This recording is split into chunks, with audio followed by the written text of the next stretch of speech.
الحمد. سبحان من نور قلوب العارفين بسراج الهداية والفرقان، وشرح صدور السائمين بنور المغفرة والإيمان، وأكرم عباده المؤمنين بصيام شهر رمضان.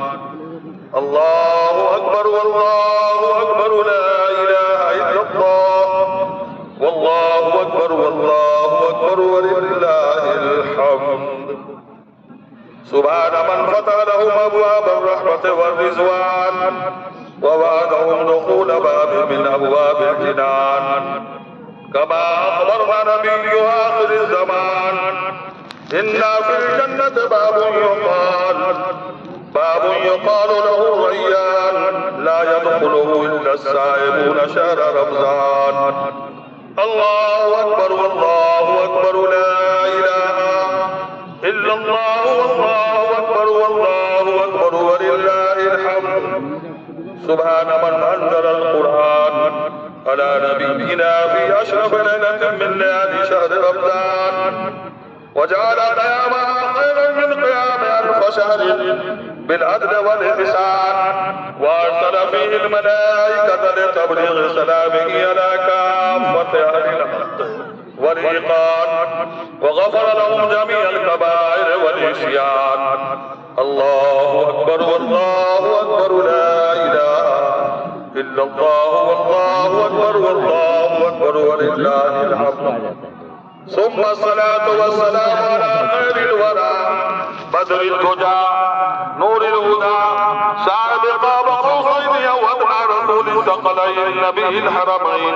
إمام القبلتين، شفيع الأمم في الدارين، خاتم النبيين، رسول رب العالمين، صلى الله تعالى عليه وسلم وعلى آله وصحابه وخلفاء الراشدين، خصوصا على الإمام السيد أهل الإرفان، خليفة رسول الله في مكان، أمير المؤمنين أبي بكر الصديق الصادق الشفيق رضي الله تعالى عنه، وعلى الإمام القادر الكفرة وأهل الطغيان، أمير المؤمنين عمر الفاروق المؤيد بالإحسان رضي الله تعالى عنه، وعلى إمام حبيب الله المنان ناصر أهل الإيمان جامع القرآن، أمير المؤمنين عثمان بن عفان رضي الله تعالى عنه، وعلى أعزائي الشجاع مطعم المساكين والجيران، أمير المؤمنين علي المرتضى المصطفى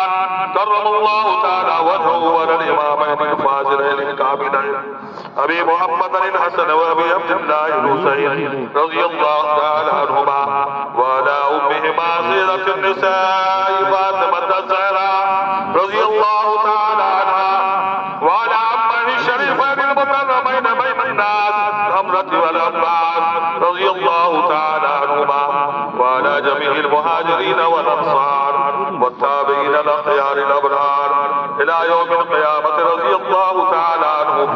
اعلموا إن يومكم هذا يوم عظيم شريف جعل الله تعالى عيد المؤمنين ورجاء الطالبين أحسن على اليتامى والفقراء والمساكين، كما روي عن النبي صلى الله عليه وسلم: أتوا صدقاتكم عن كل صغير وكبير نصف ساع من بر وصاع من تمر أو شعير، واعلموا أن صدقة الفطر واجبة على كل حر مسلم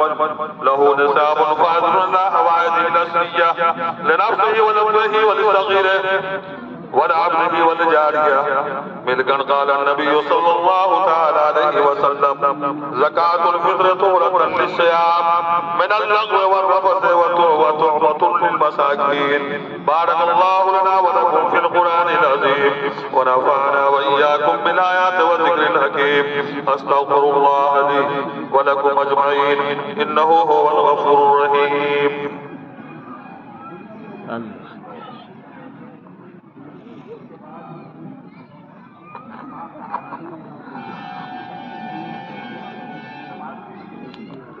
الحمد لله الذي خلق الإنسان وأنطق له اللسان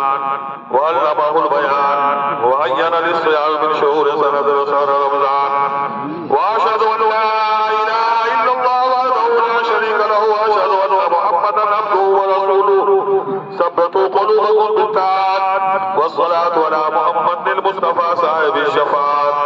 إن الله وملائكته يصلون على النبي يا أيها الذين آمنوا صلوا عليه وسلموا تسليما